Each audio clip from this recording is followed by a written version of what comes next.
department. I welcome everyone online and also those here in Lab 508 for attending the seminar today. We're fortunate to have Bob Dole visiting us from the Gas Turbine R&D group in Ephrata. Bobby is a researcher and is heading this program, which is primary focus is on gas turbine combustion. He's also instrumental in gas turbine health and performance analytics, including digital twins. He's had more than 20 years of experience in gas turbine and power industry, holds 4 patents, has edited a renewable fuels journal, and has authored and co-authored over 16 journal publications along 55 plus conference publications. Prior to Ephrata, he was senior research engineer and director of the NT6 combustion lab in Georgia Tech. He has his BS in mechanical engineering from Clemson and an MS in aerospace engineering from Georgia Tech. Many accolades, including a fellow of the ASME, and in 2018, inducted in the Georgia Tech Council of Outstanding Young Engineering Alumni, which is very fun. Thank you very much for coming, and welcome everyone. Please welcome Bobby.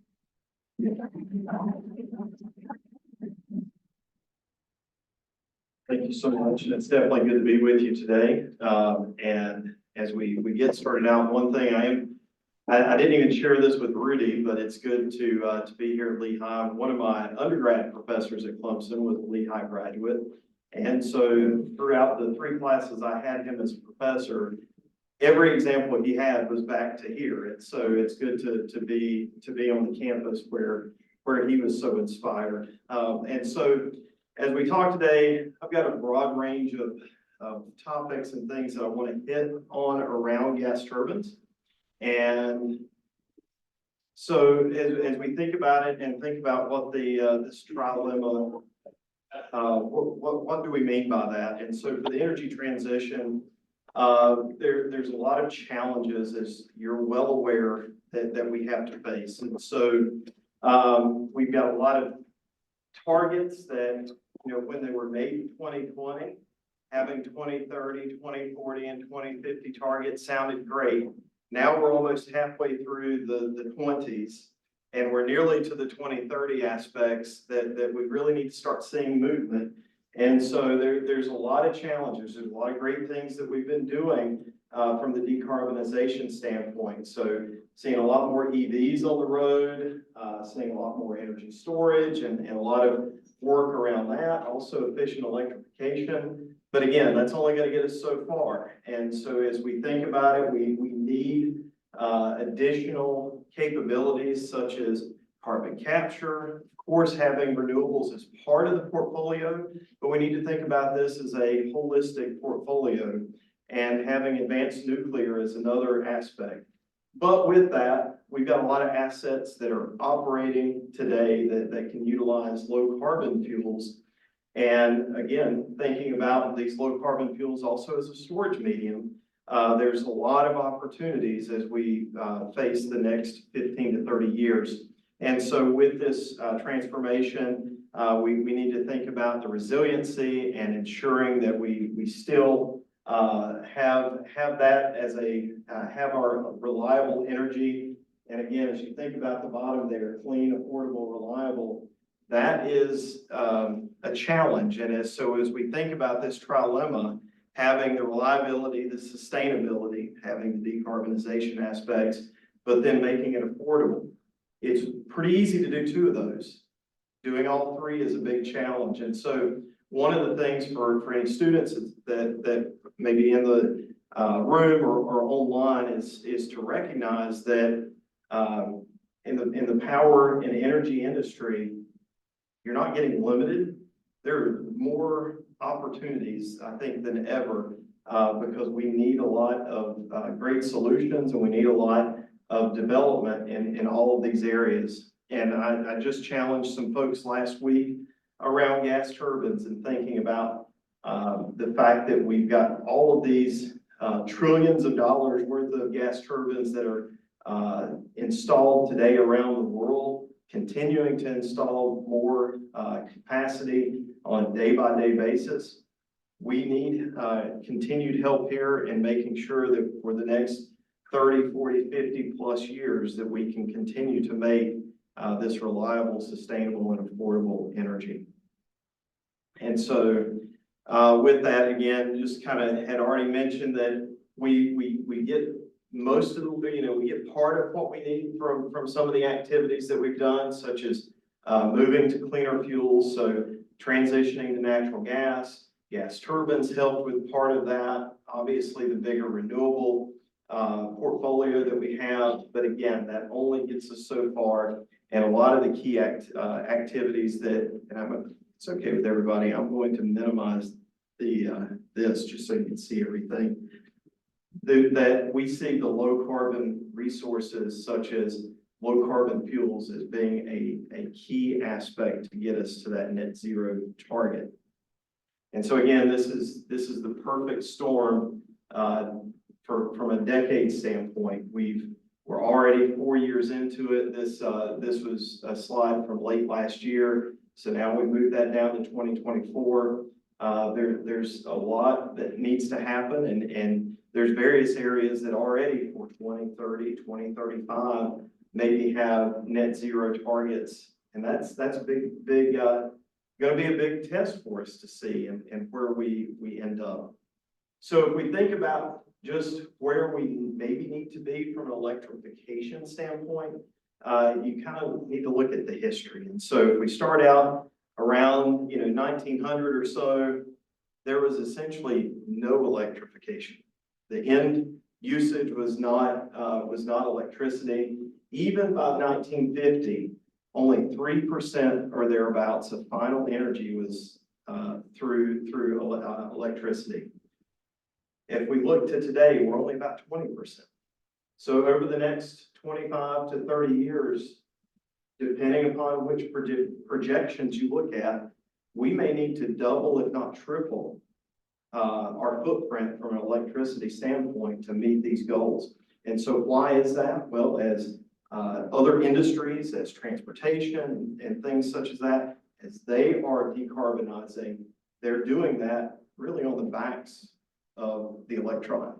So as we think about that, there's not only opportunities for technology, but there's opportunities for growth and necessity for growth.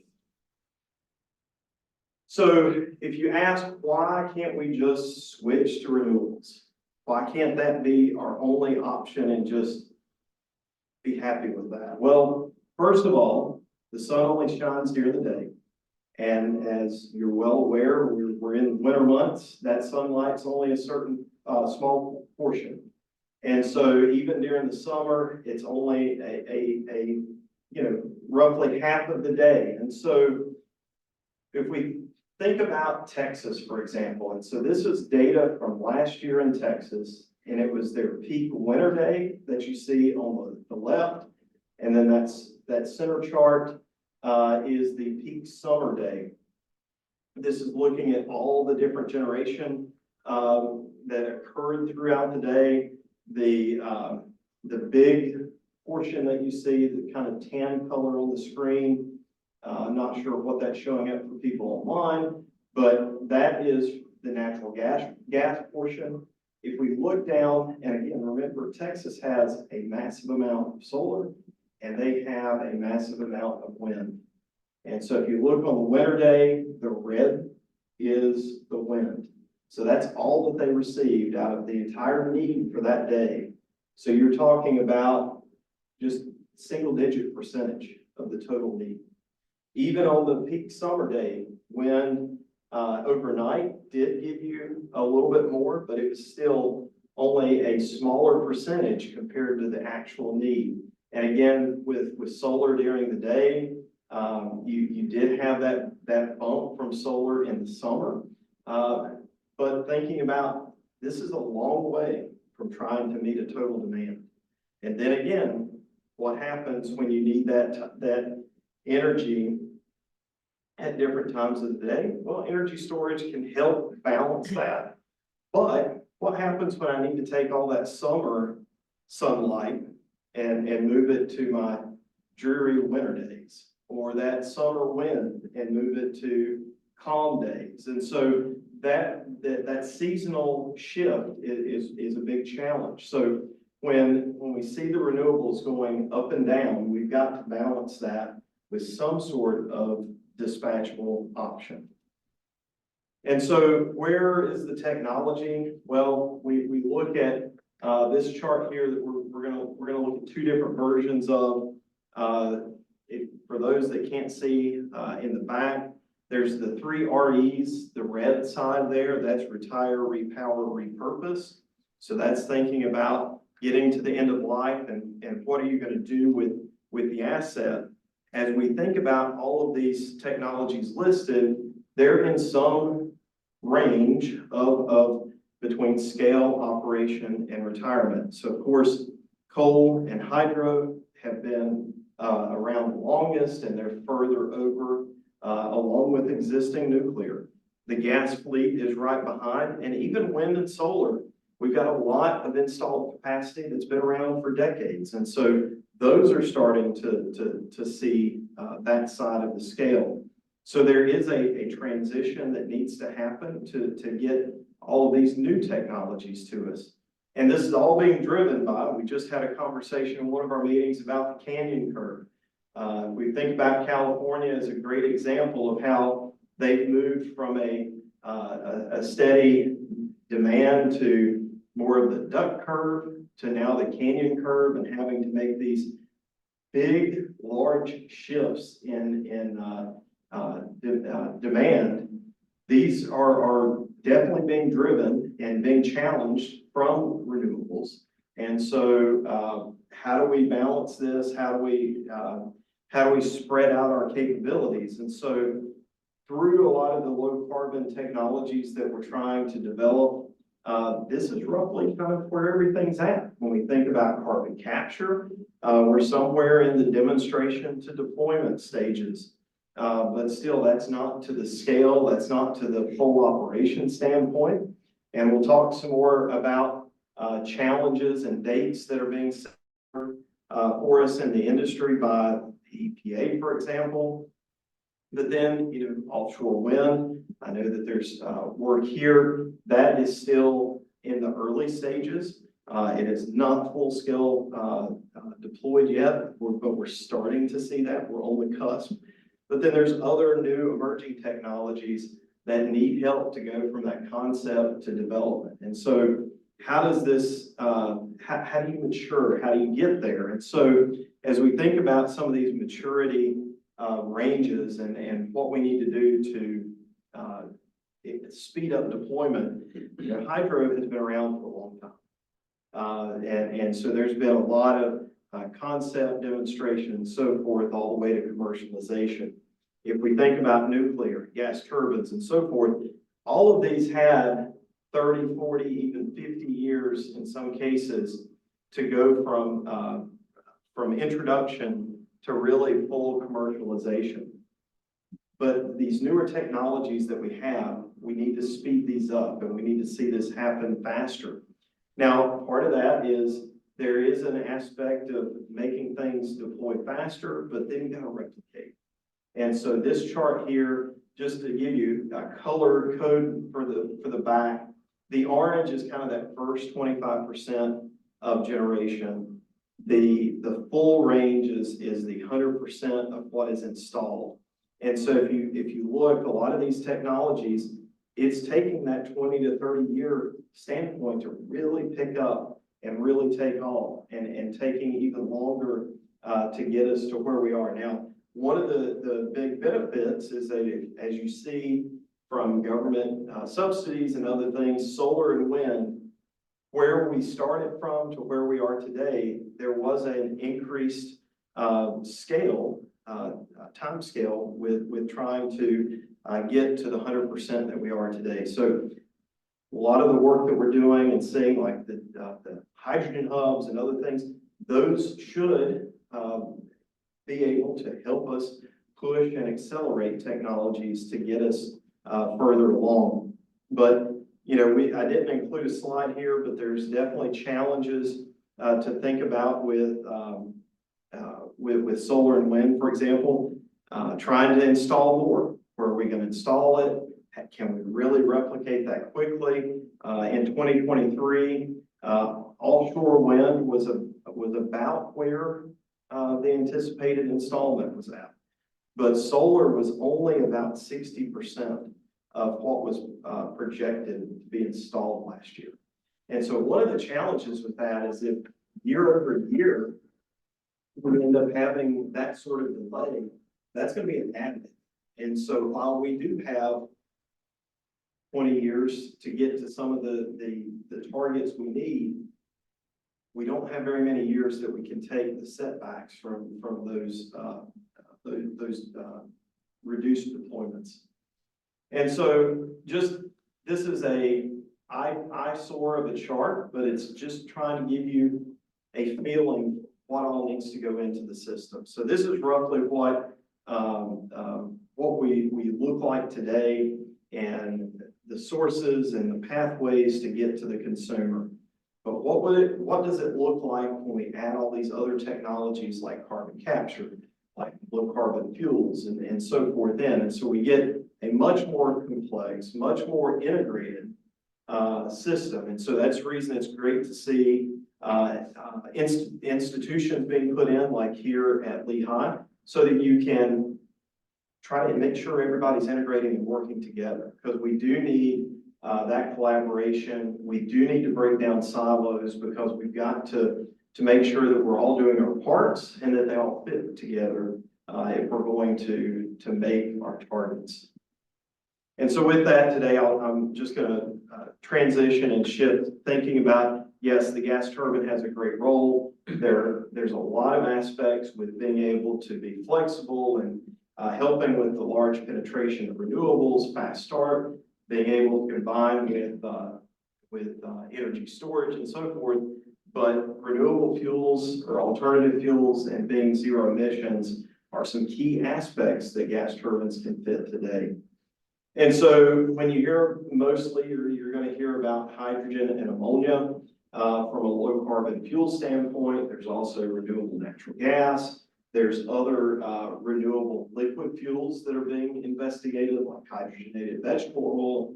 But today I'm going to focus primarily on hydrogen and ammonia, and just to kind of give a basis here in comparing the fuels. Hydrogen is like switching from driving a Prius to driving a Ferrari. It's much more energetic. You've got a lot more speed there. So from a flame speed standpoint, this is one of our biggest concerns is flashback, and we'll talk about that a little bit more. But flame speed is almost an order of magnitude higher. But then ammonia is like trying to go from your Prius down to a scooter. And really, burning ammonia is a big challenge. You see that the flame speed there is roughly 1/5 of the flame speed of methane. And so much less energetic and challenges there. We'll talk about NOx emissions and other things for these two fuels in a moment. And so this is just to give you a nice basis. Now, within EPRI, we do have what's called the Low Carbon Resources Initiative, which is a joint effort with GTI Energy. And with this, it's roughly 50 or so participants at around $140, $150 million in funding to try to understand and accelerate some of these pathways for getting us to a low carbon future. So from the gas turbine side, the big question is the technology ready? And so as we think about diffusion technology, there's a full range of hydrogen capabilities now. These units have been operating at various refineries and other places where they've burned a lot of different fuels. Challenge with that is high NOx. The capabilities to control the higher flame temperatures is very limited outside of just using water injection. And so that's a challenge on natural gas and is a challenge on hydrogen as well. Now, current dry low NOx technologies, there are limited capabilities, and I'll give a brief overview of that, but essentially most gas turbines on dry low NOx technology today can handle about 30% hydrogen. That does vary up and down, and I'll talk about it, but that is a rough number, which is maybe why the EPA chose 30% blending as a target for their proposed ruling. But I'm going to add some caveats to that in a minute. And then, you know, each of the OEMs and other service providers are all working towards that next generation DLM technology to get the full range. We've already seen options with Siemens Energy, where they've demonstrated 100% on a smaller gas turbine in Europe.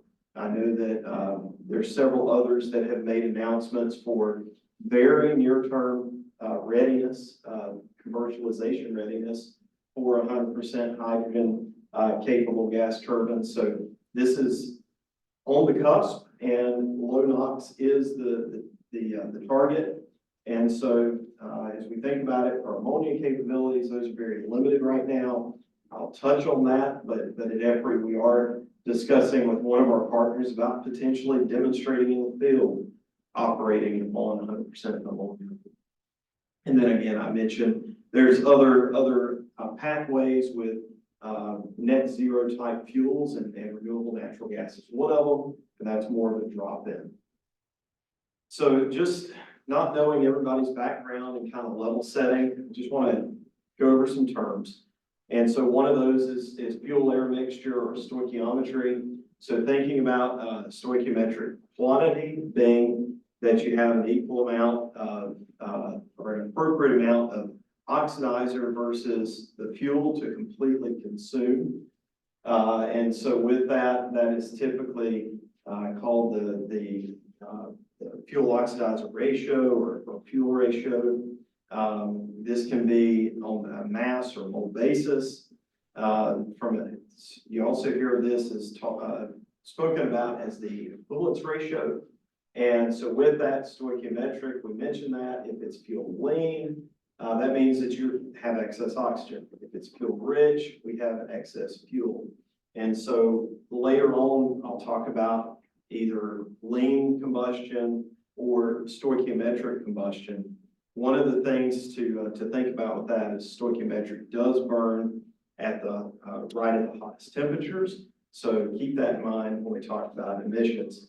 Now, for combustors, what do we care about? There's a lot of different terminologies and needs that we have associated with the combustor. But of course, it's very evident that we want it to burn all the fuel. We don't want to waste that. From an operability standpoint, there's topics like blowout, which is when the flame lifts out of the combustion zone and can extinguish. Combustion instability, which is when the combustion heat release and acoustics start pairing together, and that can be very damaging and problematic. Flashback, I mentioned that earlier, that's when the flame would propagate upstream, and you're going to damage the hardware because that premixer and other components are not made to see those temperatures. One of the things with the older diffusion technologies is since you're not premixed, you can't have flashback. So, but auto ignition is a problem, especially for higher order hydrocarbons. And so as we think about, you know, when we switch from like natural gas or even diesel for some of the gas turbines and think about switching to hydrogen, some of these go away, some of these become more of a problem, and others are just different. And so in general, I've already mentioned diffusion, I've already mentioned dry low NOx, but some of the biggest differences for you to see is that in diffusion systems, we can't control that reaction temperature. We can, however, inject water, or we can inject air to try to lower that temperature to get it to the proper temperature exiting the system. But once you already hit that high temperature zone, you've made your NOx and it's there. And so without doing some sort of catalytic reaction, it's just you've made it. And so as you think about with hydrogen, yes, it has a higher stoichiometric flame temperature. if we can control that temperature with dry low NOx technology, we can keep it to the same temperatures that you would see for natural gas. And so with that, it's a possibility to still see the same NOx production or even less. And so we'll touch on that more in a minute. But just to give you just some very brief, quick overviews here as far as some terms. So there's annular combustors. You see this in aircraft engines, but then also many of the aeroderivatives and other frame type machines that are out there that you can see these combustors, and essentially it's just kind of a ring of combustion, if you will. But very typical is a can combustor layout. So that would be where you would have individual cans, and they would all have their own fuel and air supplies essentially, and individual flames. But this is much more typical that you would see in gas turbines. And so there's differences between all of them. I won't go into that, but essentially there's just philosophy differences that you have to take with operation and the way they work. And then again, with these combustors, there's the non-premixed. So this is just showing some actual hardware from a system like that versus what you would see in a, and this is, again, going back over the chart that we saw before, just showing how that in a diffusion system, you have your high temperature zone. And because NOx production is very much temperature driven, that is going to be a much higher NOx output as opposed to a dry low NOx system. And so why is it called dry low NOx? Well, I do not have to have water injection like I do in diffusion systems to control the temperature. And it is low NOx. So that's literally the designator here. And so again, avoiding those high temperature zones is the benefit for the NOx emissions. However, the challenge is combustion dynamics or combustion instabilities are much more prevalent. So there's a lot of other challenges. So again, you'll always find nothing comes for free. There's always trade-offs, and that's one of the trade-offs in the combustion world. We can do a lot of tuning activities and work with this, and so as we think about the different fuel circuits and other things, we can work to stage fuel and burn in ways that we can optimize operation, of course, but optimize the emissions output along with it. So again, just trying to summarize that flame temperature is your biggest driver for NOx, and it peaks near stoichiometric operation. So non-premixed combustion systems are going to end up burning at the highest temperature areas. Lean combustion or dry low NOx systems, they're going to be controlled to lower temperatures. And again, with that, being able to produce lower NOx. But again, there's a balance with CO. So there's another potential challenge. In aircraft engines, you see rich combustion, so RQL, rich quench lean.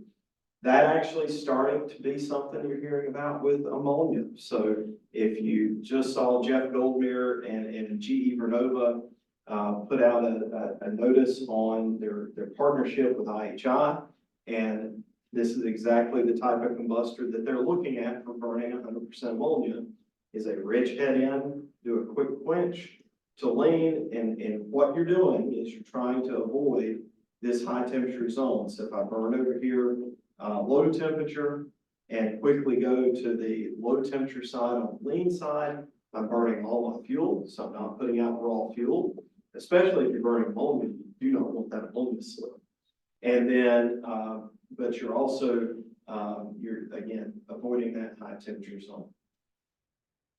So lots of great work on the future high hydrogen combustion technologies. And so just one of the big features you're starting to see is these micro mixers. So if anybody's working on additive manufacturing, this is a big play that AM is having on the gas turbine side, is the latest and greatest on the combustion system.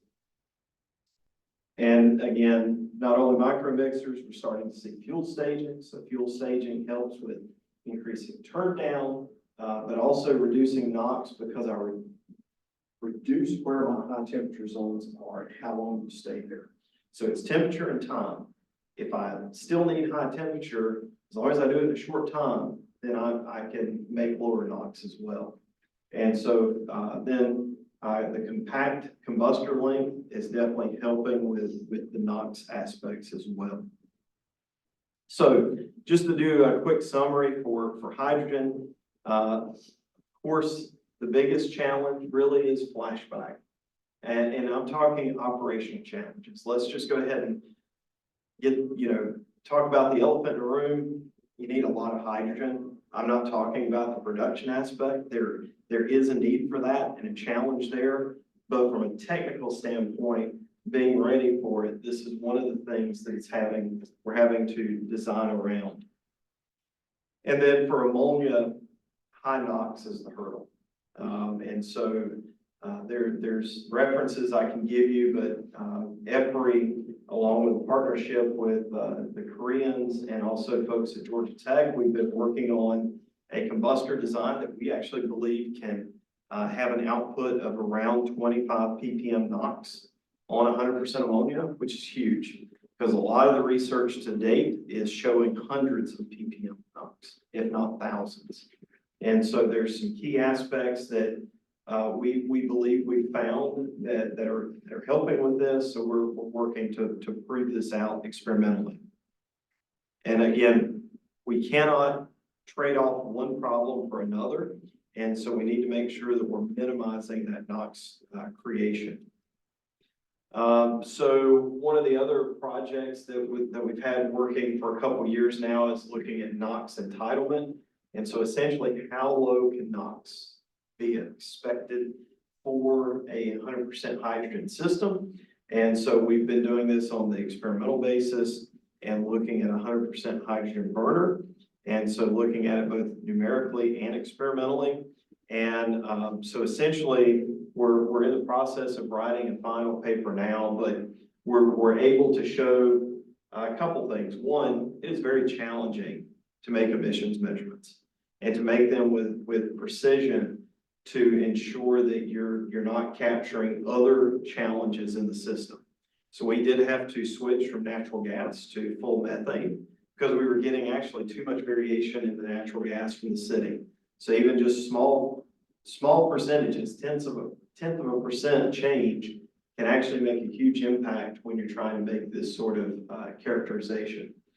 And so we're going to be able to show that there's really no difference between burning natural gas and burning hydrogen in a gas turbine type system.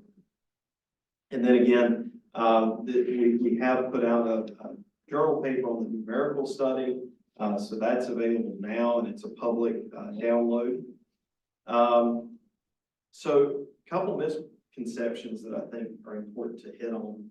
So you may have heard these statements before. I know I deal with these in many panels and other activities that I participate in, but hearing that hydrogen will reduce my power output, hydrogen burns hotter, and hydrogen produces more NOx. These statements, if not quantified properly, can be true or can be false. And so it's really, context is everything. So that's what we're going to talk about and give you some insights on how to put the context there. So, here's the question for you. We'll see if everybody is awake at lunchtime. Which is heavier, a pound of feathers or a pound of bricks? They're the same. So it seems a little tongue in cheek, but the challenge is making sure that we don't get caught up that volume distracts us from the mass. And why I'm going to talk about that is because the gas turbine itself, when we go to burn hydrogen, cares about the mass. All we ever hear about is the volume. So yes, the volume of hydrogen is larger than you would need for a gas turbine if we were to switch from natural gas to hydrogen, but the mass is not. And when we actually think about it, the mass energy content or mass basis for the energy content is much higher for hydrogen than it is natural gas. So a lot of people, they'll throw out the lower heating value by volume. And yes, it looks really bad compared to natural gas, but that's not what the gas turbine cares about. And so, and as you're looking, that's, I think the look that a lot of people have is that it's wrapping your mind around changing these fuels because it's vastly different. It's not like we're putting a little bit of propane in here or a little bit of ethane and making a slightly different blend of natural gas. This is a radical change that non-engineers especially just cannot put the pieces together and not properly making the comparison. So again, I've basically already said what's in these two slides, but thinking about that the mass in these two buckets here would be the same for the methane, but the volumes are different. Now, the thing is though, yes, the energy by volume is different, but the energy by mass is the same, even though they're different size containers. So this is likewise to have the same mass.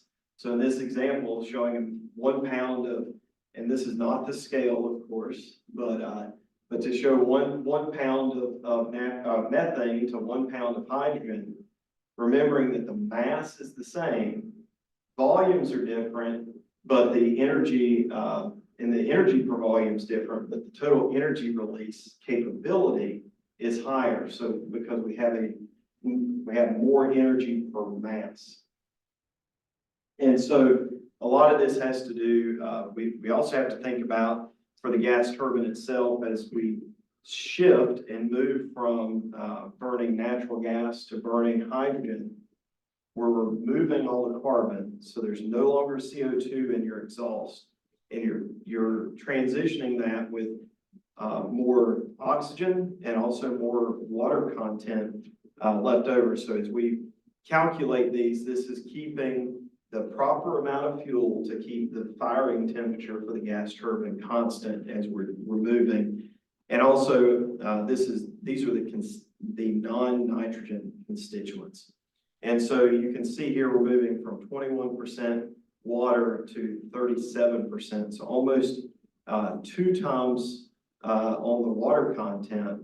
And remember also that water carries more energy per pound than CO2 does for the same delta T. And so the fact is there's more energy that can be extracted in the turbine. And so there are other aspects, there's heat transfer things and other aspects that I'm not touching on here.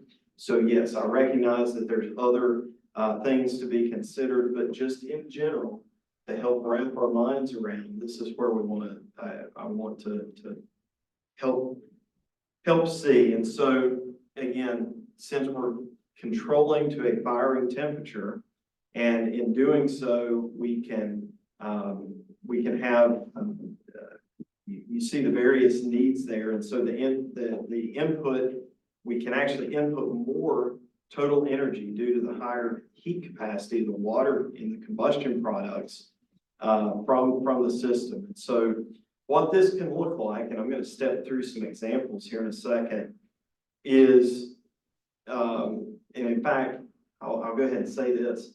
We've actually shown some of this with the demonstrations we've already had to date. And so this is not just a complete theoretical look. There's examples of showing the same thing.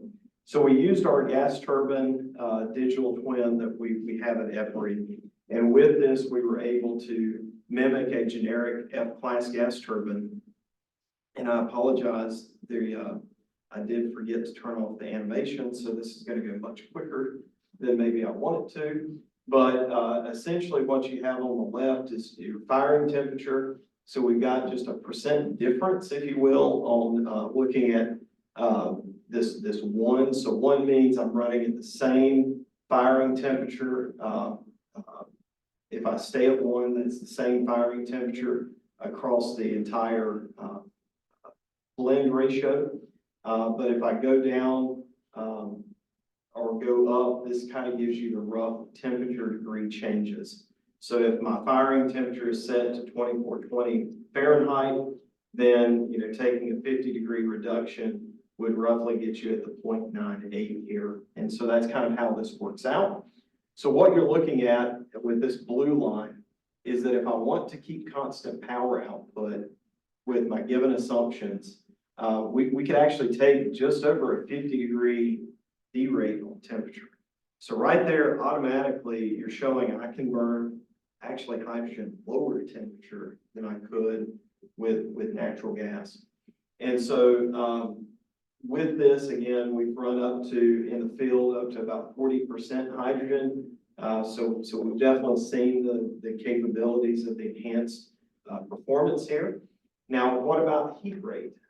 Heat rate, if I want to keep that constant, actually can dip down further. And then so if we look here that we can, if we stay at the same firing temperature, we can have the benefit of higher power and better heat rate. But then you ask, well, what about CO2 reduction? And so this kind of gives you an idea of depending upon where my firing temperature falls, there's actually a difference in the CO2 reduction. And so essentially, to wrap your mind around that, if I put in less fuel, there's less carbon, so you're making less CO2. That's the reason you see the kind of bend as you go lower in temperature. And then, of course, as we go to higher blend ratios, that's a negligible difference. But the other key aspect that we were talking about was, okay, there's enhanced heat transfer. So what does that do to my parts life? And so if I think about my parts life, this is a rough estimate based upon some public data on maintenance factors. But essentially, newer materials versus older materials gives us a range. And so this range is based upon water injection or diffusion systems, and thinking about the enhanced water content, enhanced heat transfer, and faster degradation of the materials. And so this kind of gives us a broad range of understanding, okay, having 100% hydrogen potentially could cause me some maintenance, short maintenance cycles. But if I want to kind of balance that, this gives me an idea on what those temperature changes would need to be. So how does this fit in? Overall, if I take a general trend on the maintenance factors, we can roughly see that for a minor D rate, we can keep our maintenance factors roughly the same. But we can also still stay at a higher heat rate, or we can stay constant power and possibly shorten some of those maintenance cycles. So again, this is to give an idea, first of all, hydrogen should not be anticipated alone to cause effects on power output. But there will be choices and decisions made potentially to maybe derate or alter operation. And again, this is also an area for more research that needs to be done on the materials side and to understand those interactions to see what those actual maintenance factors could be. And we do have a long-term, actually full part cycle test, rainbow test that's occurring at a site in Virginia. And so that particular site has diffusion combustion components. And so they're doing water injection. So we're looking at different coatings and material combinations to understand some of these effects. So we're actively working in this area. So let's come back into to what can we do, what do we need to do as we transition gas turbines to this low carbon world that we're facing. And so there's key activities from full scale demonstrations to looking at site conversion planning to fleet readiness assessments. And one of the big things I think for gas turbine sites is if you think about number of employees at different facilities, I always say it's kind of the order of magnitude. A nuclear site, you're going to have order of magnitude 1,000 employees. Coal site, you're gonna have order of magnitude of 100 employees. A combined cycle gas turbine site, you're gonna have order of magnitude of 10. And so as we think about, we're gonna start making hydrogen, storing hydrogen, or even just storing it on site, storing ammonia on site for usage, or carbon capture, or whatever it may be. There's a lot more that's going to be needed and going on at the site. And so there's a lot of other trades, a lot of other engineering disciplines that are going to have to get involved. And so there's going to be, again, many more opportunities that we'll see. And so as we do these demonstrations and looking at these activities, safety considerations are number one. I mean, this was every demonstration that Every's been involved with. This is the key topic. And so if it's not safe, we shouldn't do it. I mean, think about it. Who has, isn't there a famous blimp that everybody knows the name of? We don't need, we don't need examples. We need to be safe. It can be done safely. And so if we continue to do things safely and follow piping codes and enclosure ratings and make sure we have proper site procedures, we can do this in a safe manner. And so we're able to help show this, and others that are working in the field are showing this as well. So I mentioned earlier, what can the fleet do today? What can we anticipate? Well, this is a great, I know it's very small. We've got several papers on this that I can refer you to, but each OEM has their various capabilities. They also have the various plans on getting to 100% hydrogen. And like I said, for dry low NOx technology, the rough number is around 30%. There's some that are a little lower, some that are higher, but it is we're rapidly moving towards that capability.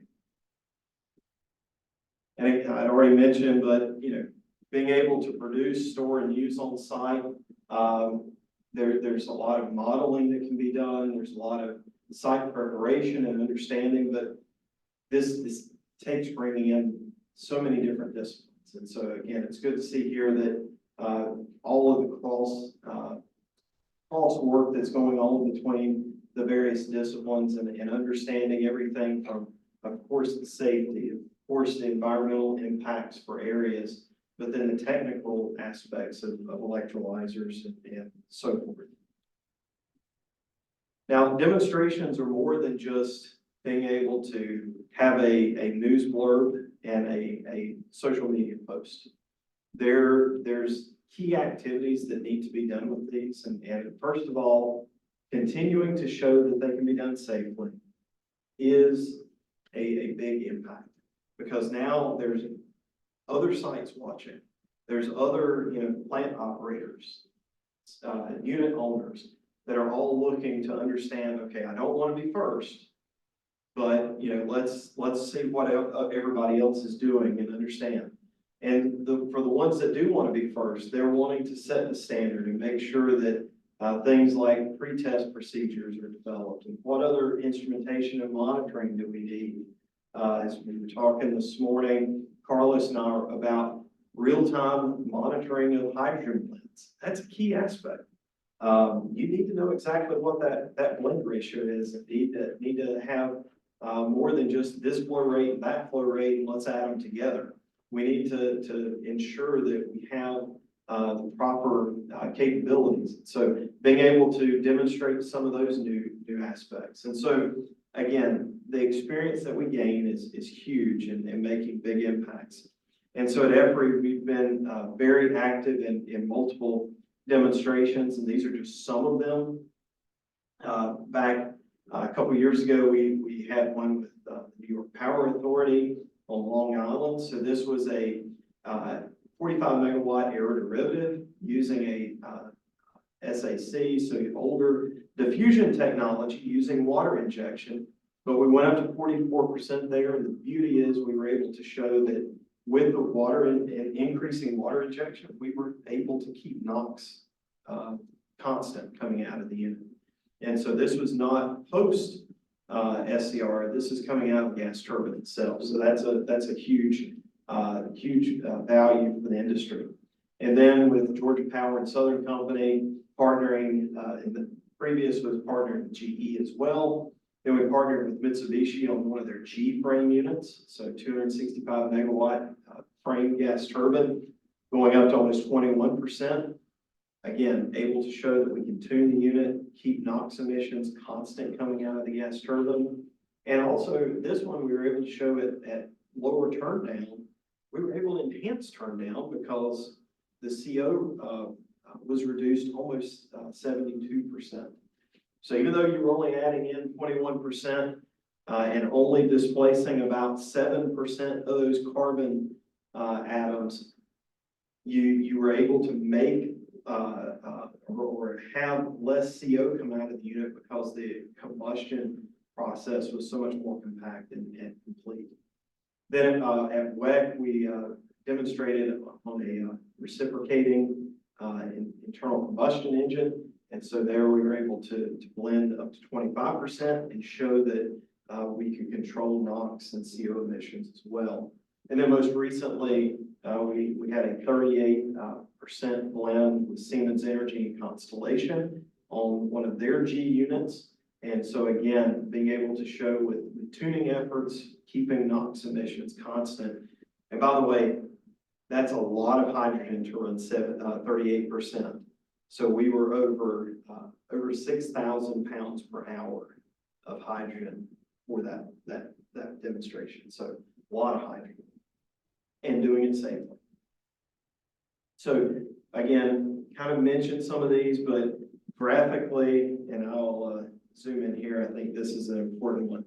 Recognizing that water injection and also tuning can help bring NOx output to desired levels.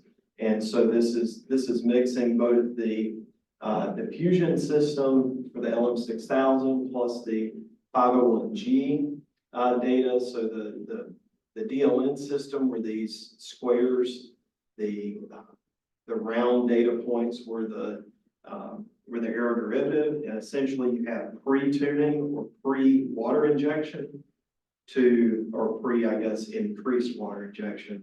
And then once you tune or the unit for DLN or increase that water injection, you can bring it back down at or below anticipated values. So I will actually go ahead and say that these were all well below, and I'll touch on that in just a moment. Now, of course, the CO2 emissions are as expected. The CO reduction at part load was a huge benefit to see on the frame unit. One reason that might be of interest, because you might be able to keep these gas turbines operating overnight instead of turning them off if you can inject a small amount of hydrogen. And so I mentioned about the emissions and some of the changes there. One of the things to think about, so if anybody is interested in policy and understanding emissions reporting and so forth, when you go from natural gas or any hydrocarbon to hydrogen, again, you're taking out all the carbon. So now you're only left with essentially water and excess O2. Well, when we report a volumetric measurement, it is always dry. So I'm removing all the water, and it's corrected to 15% O2.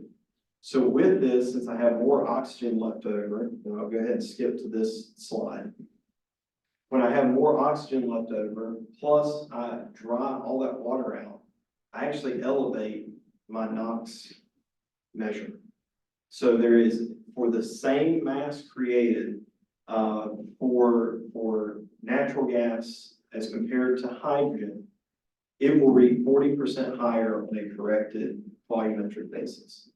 And so this is a big deal, because right now, most, if not all of the emissions requirements have some sort of reporting on a corrected ppm basis. And so this is something that I know that some folks are starting to push on and try to get this considered. We've had some interactions with folks in Europe, and I know that there's a lot of discussion there. So really, we're just trying to bring awareness to this technical difference. And so this is, again, not making more NOx, but just adversely reporting it through this corrected pathway. So as we think about the proposed EPA regulations, I just want to give a quick glimpse at some of the aspects of what it means for gas turbines. And so, you know, if we think about a lot of the combined cycles, they're the blue and gray, or blue and kind of green or teal colored points here. And there's various phases versus also with the simple cycle that's more the orange. So most of the combined cycles fall in the phase one, and but then there's also some of the simple cycles that will fall in there as well. And with this, what you're trying to do is reduce the carbon out or CO2 output. It sounds like it's just simply a 30% hydrogen blend, but in actuality, if we're meeting a target, this is an example for an F-class unit that potentially could be considered for operation needs to do the blending. So by 2032, so just 6 years or 8 years from now, the challenge is that 30% number for a larger gas turbine, a G, H, or J class, actually then becomes, because of efficiencies and other things, at base load becomes about 38% at full load. So that now is pushing beyond the capabilities for all of those installed assets, because roughly that's about a 30% limit for most of the F class. But then we think about if I want to go to part loads at 45%, that's roughly about 60% blend. So in thinking about this, that's some of the challenges and some of the feedback also that I know we have given to the EPA on this, and it will be interesting to see what the final version that comes out. But this is not just as simple as blending 30% hydrogen. It gets more complex as we think about some of the other assets that could be involved. And then, of course, if these were simple cycle and not combined cycle, it's even higher to meet those initial targets. So there's a lot of unknowns as well for a carbon-free society. And so, but some of the things that we at least some of the known unknowns is, you know, what's the full roadmap? I mean, we get updated dates and things from the various OEMs, and we know that we are moving towards that capability. I would say that's the least unknown at this point. The bigger questions to answer is, where's the hydrogen coming from? Is it going to be some sort of pipeline? And by the way, does anybody know how many miles of pipeline the U.S. has for hydrogen? 1,000 kilometers. Yeah, it's a couple thousand, not very many. And then you think about, on the other hand, for natural gas, we've got like over 300,000 miles. So, in fact, really the majority of the hydrogen pipelines are all in the Houston area. So, but of course that makes sense, because that's probably where most of our hydrogen actually resides at current. But then, you know, is there possibilities for producing and storing on the site? I mean, let's think about solar panels. Solar panels do not cost today what they started out costing in the 80s. There's been a lot of advancements, things are cheaper. And so, you know, as we continue to see electrolyzers and other capabilities reduce cost, maybe there's more of a potential there. Looking at logistics of deliveries. I mean, for these big gas turbines, running 30% on a advanced class gas turbine is not going to be feasible to do deliveries. So that's not going to be the desired outcome. So there's challenges. And then, you know, what will NOx regulations look like as well? And so, public acceptance of hydrogen usage. We got to make sure that we have community engagement. Some of the conversations I had this morning around making sure that you're, getting the community engaged. We don't want there to be concerns about that. And then what other hurdles are there? And so with that, I want to, hopefully we can share some of these slides with you, but there's lots of references and other things that we can point you to. And so, but with that, I'd like to thank you for your time and see what questions or discussion we have.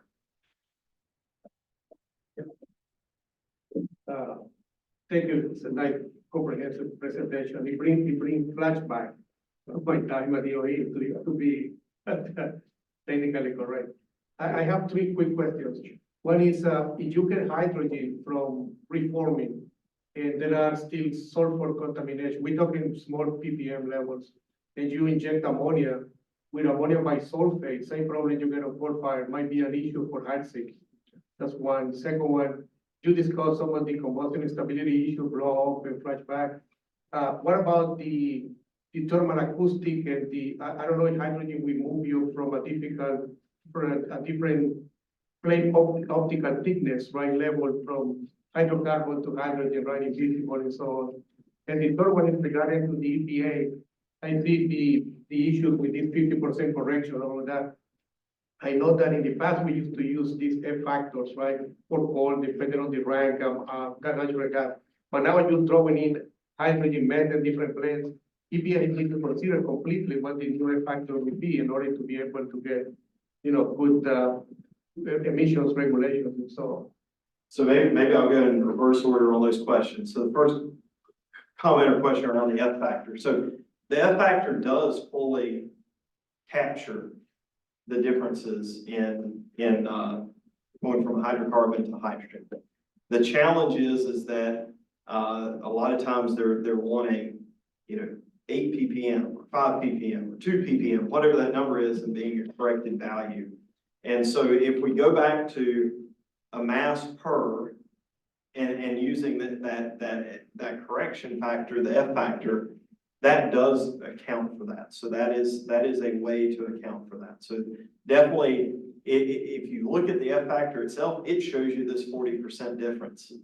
So it's not you don't have to make chemical kinetic calculations to recognize that.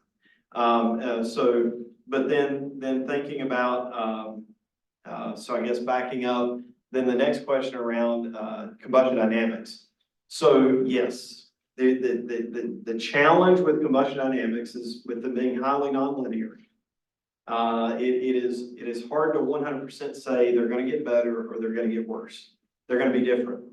And so to date, we have not seen any negative impacts from combustion dynamics. In fact, some of the tuning activities we were able to do was because the combustion dynamics were reduced so much, it gave us more margin. So, one thing I would anticipate is that my lower dynamics would probably be minimized with more hydrogen because you're further away from LVO. But you are becoming more compact. So at some point in time, that more compact plane might start to have dynamic issues that you didn't have on natural gas. The other thing that I've postulated with some folks is the mode shape. The mode shape is going to be different because we're moving the plane. The combustion dynamic sensors are placed optimally for the mode shape of natural gas. So are things actually getting quiet because the mode shape's changing and we're at a lower point? Or is it getting quiet because it's really getting quiet? So there's still some questions in my mind as far as making sure that we're not focused on the wrong part when we measure. Then the other aspect for the hydrogen quality. To this point, we've either used green hydrogen made from electrolyzers, or we've used hydrogen from a chlorination process. And so, but yes, that is one challenge that if you use hydrogen from other processes, there may be small constituents that become big problems.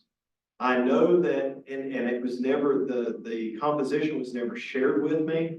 I just know that it was a challenging question for a utility looking at utilizing hydrogen from a pyrolysis process, because there were some very, very small constituents in that gas that were potentially concerning from an emissions and other standpoints. So yes, fuel quality is something we will have to continue to monitor. And the same goes for natural gas, depending upon what region you get it from.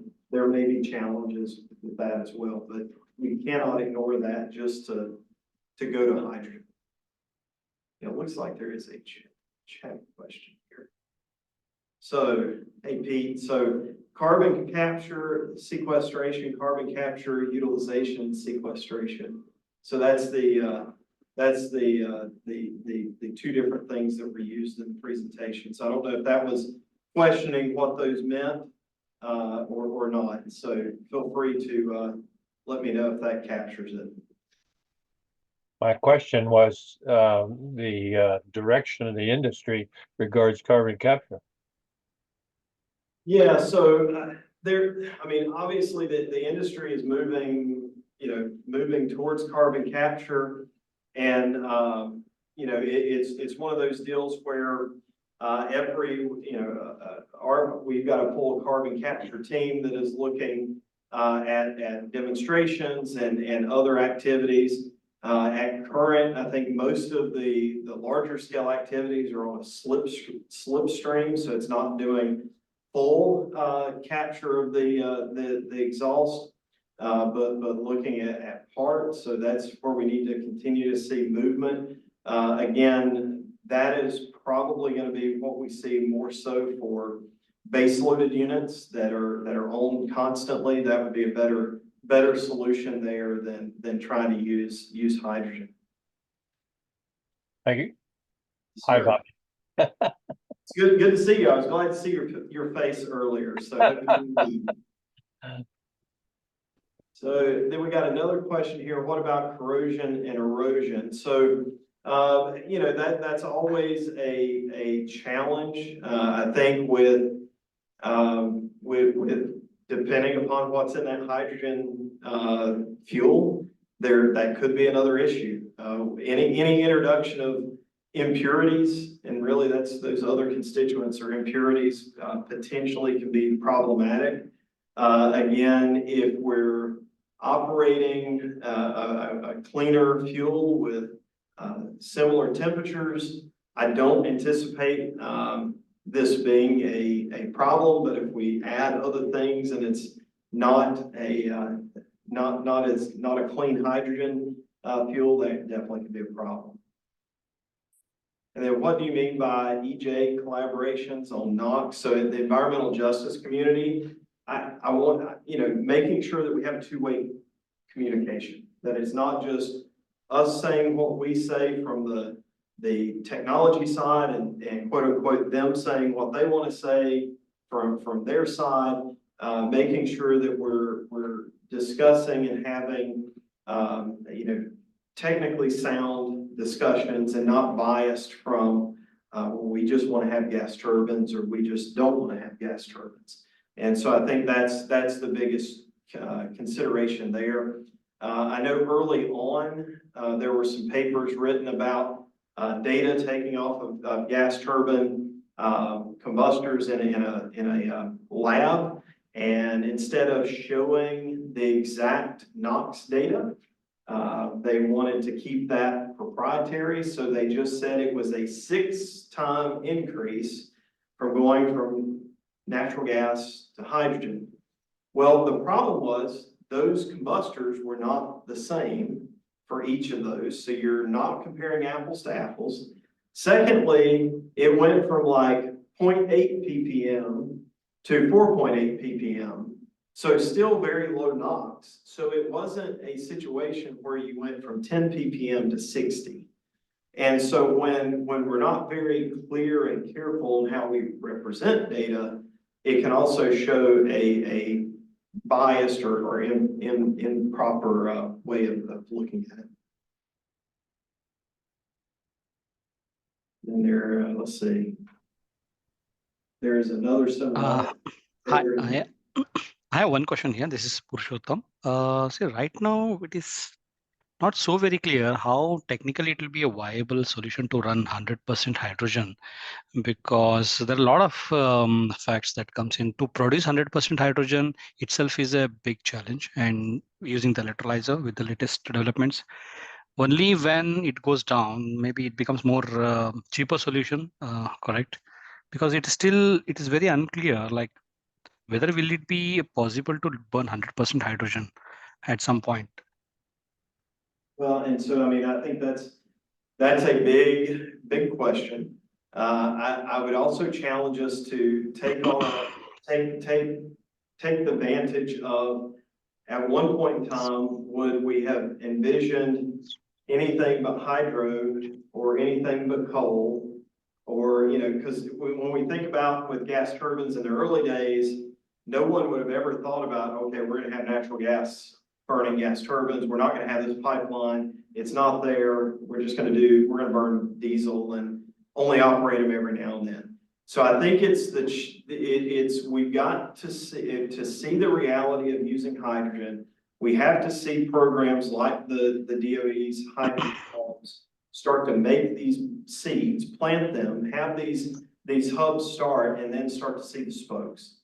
And really, I think this is why you're seeing a lot of benefit in the transportation sector, and that they're really being a big focus part of that, because they're willing to, I mean, they're already paying higher for fuel than what we're paying in the power industry. So they're willing to switch over and willing to do some of these things. It's also why it's so important for us to have global participation.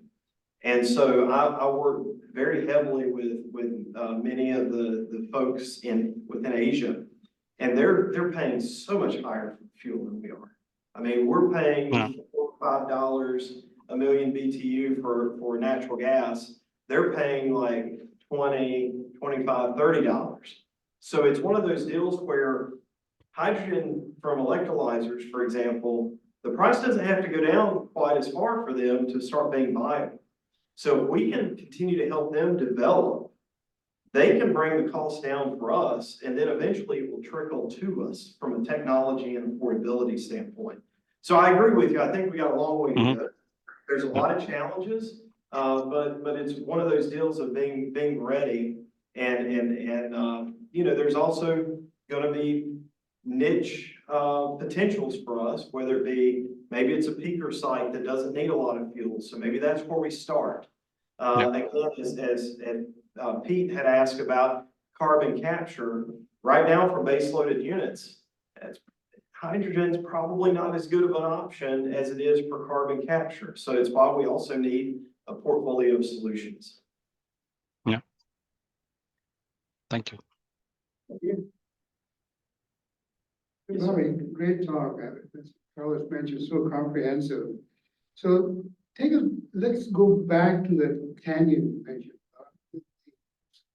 You know, where you have to produce ramp rates that are, you know, unheard of. So looking at coal-fired gas turbines, right, given that it's reality, 30% coal-fired, that can be done at a faster ramp rate for project potentially? I don't know that the ramp rate, so that's a good question and good point, Rudy. I'm not sure that we would see the ramp rates improve, because it's also material aspect. It's just tough on the gas turbines. In fact, initially my hypothesis is the initial ramp rates on hydrogen will actually be lower than natural gas, because of making sure we don't have flashback issues, would be my guess, until there's a comfort level and understanding of how the gas turbine is going to behave. Even think about combustion dynamics and other things. Do we introduce some issue? So I would say at level set, we can say it's going to be equivalent. One of the benefits of having hydrogen as a player is it also becomes a storage avenue, not just, we got energy storage technologies as well, but that becomes a storage avenue. So maybe you anticipate those canyon walls, and you start using storage ahead of time where you can actually start up some of those units and kind of offset that ramp by using storage and balancing. And so there's, whether it be hydrogen, whether it be thermal energy storage or whatever else, batteries, some mix would be there, so you can actually use that storage to kind of lessen that blow as you start to utilize the renewables that are available. And then, but knowing it's going to fall off at 6:30 this evening, so we need to go ahead and start the units up. So I think I would hope to start seeing a better dispatchable grid as we use not only the gas turbines or other units that we have in the field, but also using some of these new storage medium technologies that we're developing. There is a study by Siemens where they decouple the combustor side from the combined cycle, the steam side, and they can show in paper 10 megawatt per minute kind of ramp up. Yeah. So I think that's a way for energy storage to play a role. Yeah. Yeah, and we're already, I mean, we've got a lot of work with looking at hybrid gas turbines, so combining them with batteries, or, you can take any other energy storage technology and put it there. Some markets outside of the US actually reward operators for having that sort of ancillary service. And so there's pros and cons to it. So this is kind of somewhat of my own ignorance. So when you look at combined cycle gas turbines, where gas turbine is co-fired with hydrogen, is the total capacity, the greenhouse gas emissions per capacity, unit capacity, much smaller? Is there a doubling effect there? Yes, so basically, because it's your overall efficiency is better as a full cycle. So yes, your greenhouse footprint there is going to be lower for a combined cycle as opposed to a simple cycle with the same gas turbine. That's Yeah. real advantage. Yeah, and that's if I can go to the screen. So if we look at this, that's completely why there's two different ranges of these. So with the combined cycle versus simple cycle, that burden is different. So no problem. Just one more question. So there was a slide there where you showed like 100% hydrogen can lead to 2.5 times power output, right?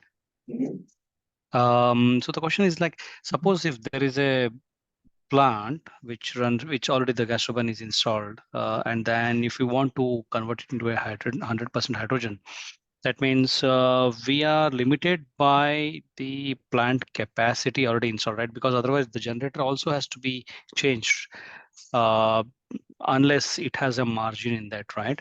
Or we are capping the power in that case.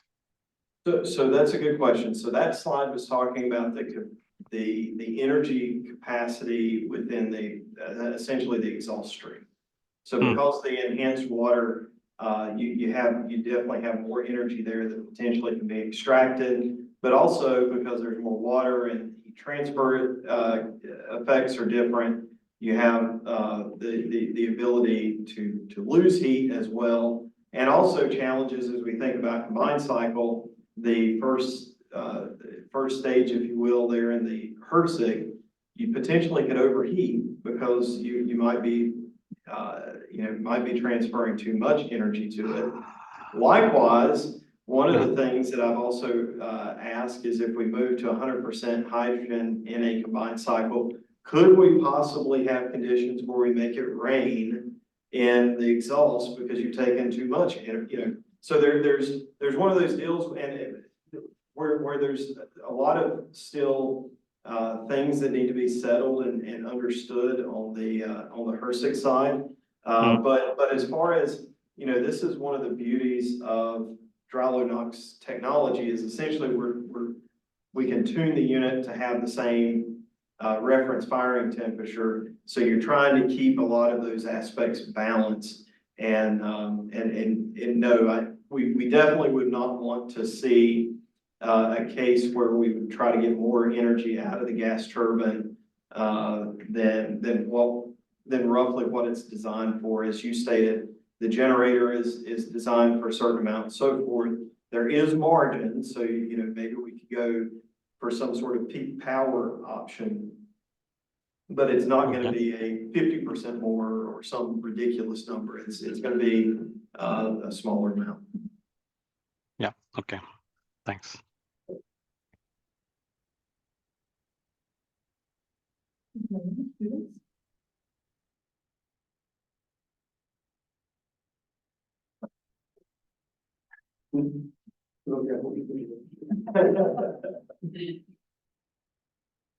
For example, my students will be producing a Zoom cast, a team has been put together, and they're gonna talk about your talk, pros and cons, and Yep. if you make a YouTube video out of that, I'd be glad to share it with you. Yeah, no, that'd be great. I mean, it's always good to hear feedback because part of it is as you try to put talks like this together. I mean, so I just did a 4-hour power gen university session a couple weeks ago in New Orleans with Ben Emerson from Georgia Tech, and so there's different levels and layers of information that we can put together, but it's also what other questions maybe are we not clearly covering, and so that's a lot of some of these slides came from, like, I had an opportunity to talk to the Air and Waste Management Association last year, and more of a environmental focused group. And so hearing some of their concerns and their thoughts around hydrogen and gas turbines, it's kind of shapes some of the other content things. So it's good to hear that feedback.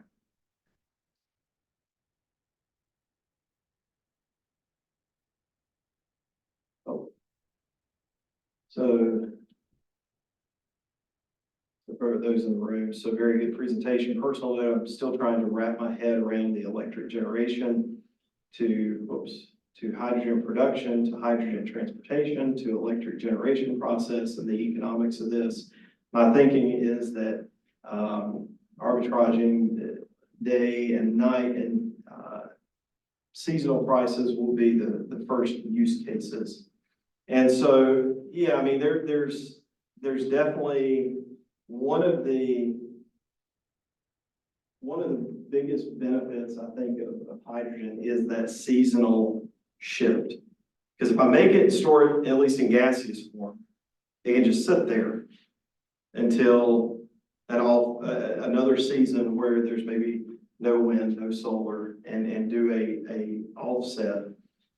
Batteries, thermal energy storage, making fuels, these are all different scalable activities right now that have different shelf lives, if you will. So if I charge a battery, I can't necessarily expect it to be there a month later.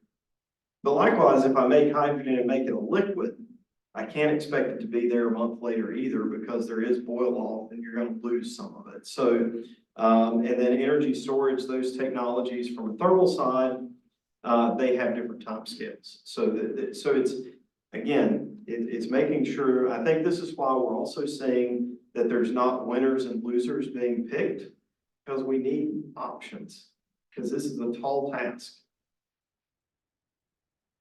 Thank you for the feedback there. Questions?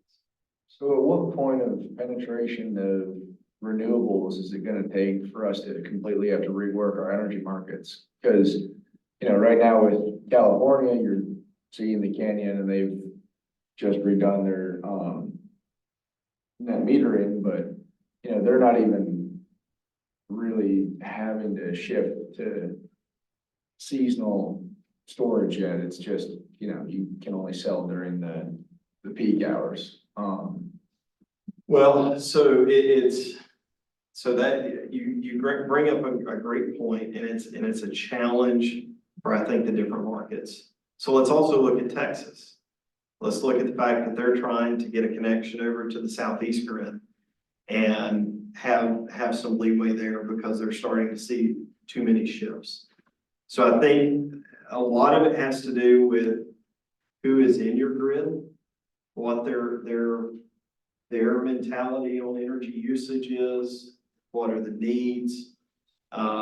You know, I know from some of my colleagues in California, it's gotten to where you can't install home solar without home battery. And so having some sort of storage with that. So I think that they're trying to play that avenue.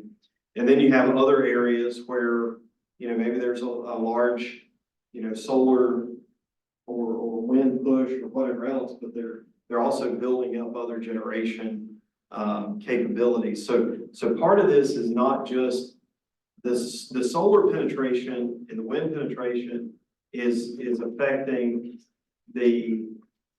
basically the on-off of your assets. But then there's the other thing of total capacity. And so that's what we're seeing in Texas is total capacity limitations, not just kind of ramp them up and ramp them down.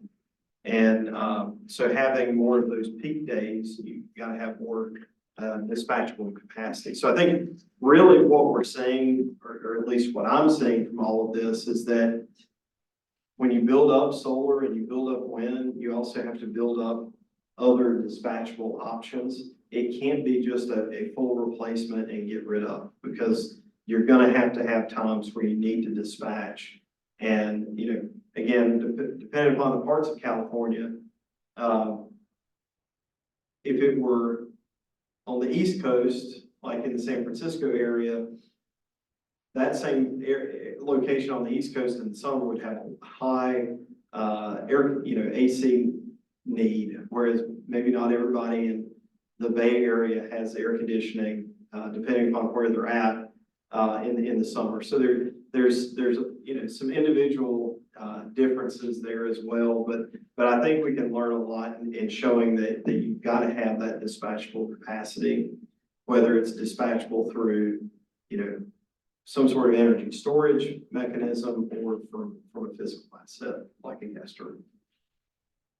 I guess to pin that down a little bit more, do you think it makes sense to try to build out all this excess capacity of wind and solar to where it'll come to the point that we no longer need, we need beyond a week of storage, to where you're really trying to make seasonal shifts from solar? So you do electrolysis, you're going to have all of these percentage of losses getting the solar energy into the hydrogen form, all of the transportation from that, and then putting that into a natural gas plant where you're burning, if you're combined cycle 70%. Does it actually make sense to build out all of that infrastructure just to do seasonal shifts, where you're going to need some crazy rework with carbon credits to make any of that economically viable? Or does it just make sense to build out the solar and wind capacity to where we can do some form of storage, maybe up to a couple of weeks or a month, but it's not, doesn't require a whole new industry around that. And then you just have your, natural gas and your nuclear fleet to separate out the seasonal imbalances. So I think the biggest, let's see if I can guess my slide number here.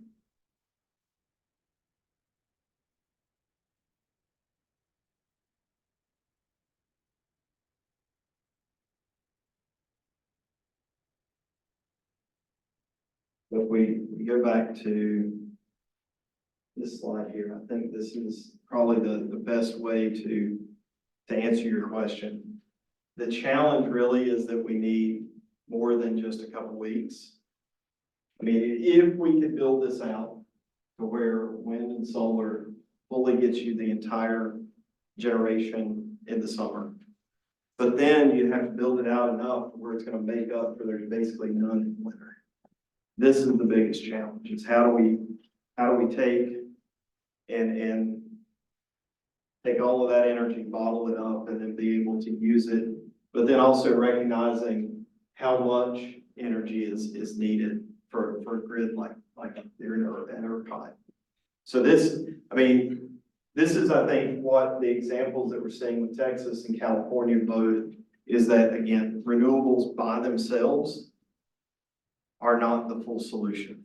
And you know, it's probably a great thing that we've had this build out in Texas and California for us to see this. Because if we didn't have this as an example right now, and all of our plans were just to build lots of wind turbines and lots of solar panels, and let's put in some batteries here and there, we wouldn't have the experience of the challenges that come with trying to generate. And, you know, again, I don't know if y'all have driven through the middle part of Texas. Sweetwater, Texas is like the wind turbine capital of the world. I mean, they're everywhere as far as the eye can see. And so, but yet recognizing that such a small percentage was all that was received on these peak winter and peak summer days. So again, it's more about trying to get the portfolio. I didn't really mention nuclear, and nuclear has to play a part as well. So again, thinking about nuclear, you can't turn that on and off. So utilizing some sort of energy storage medium for that as well is a benefit. So you know, again, having a portfolio of solutions is what we need to move towards. But again, recognizing that it is still a challenge about hydrogen. We've still got to work some things out. To build out what we need is going to be a lot more energy required from the grid. So of course, the distribution is going to have to get improved and increased. But even still, with just building out renewables, we'll need more transmission and distribution capabilities. But I mean, not that I don't have a complete answer for your question. It is a good question to ask. I think it's just looking at the data that we have and saying that it's a big challenge that I think the only answer is to have a broader portfolio. Thank you. Thank you. Maybe online or in person here. Oh, thank you very much.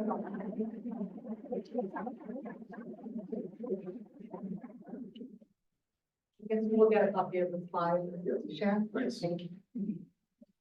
So 2 weeks from now, we have third seminar, of course, the former student of Lehigh. She works for National Grid in New York. And of course, New York City has a very ambitious plan, 70 by 30, 70% clean by 2030. A lot of talk about 2030, there's being a lot more.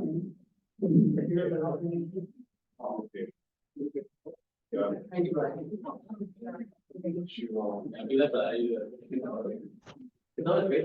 Thank you. It's always very good. Not very good. Thanks, all.